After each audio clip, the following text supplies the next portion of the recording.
त्याविषयी काय सांगशील बेटा?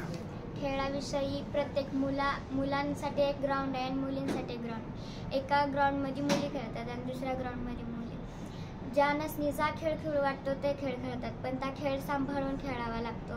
कारण काही विद्यार्थी क्रिकेट खेळताना इकडे बी खेळतात आणि तिकडे बी खेळतात, म्हणून काही लोकांना विद्यार्थ्यांना या कोणाला बी बॉल लागू शकतो. म्हणून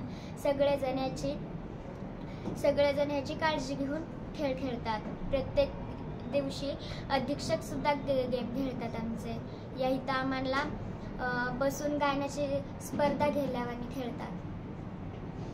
एकूणच तुझ्याशी गप्पा मारून छान वाटलं आणि तू भावी जीवनामध्ये खूप अभ्यास करून खूप मोठी हो. आणि सावित्रीबाई फुले यांनी जसं मुलींच्या शिक्षणासाठी खूप कार्य केलं तसंच तू करण्याचा प्रयत्न कर. मासाहेब जिजाऊ साहेबांनी जे स्वराज्यासाठी कार्य केलं तसं तू कार्य कर, अशा तुला मी शुभेच्छा देतो आणि या ठिकाणी थांबतो. जय हिंद, जय महाराष्ट्र. जय हिंद, जय महाराष्ट्र.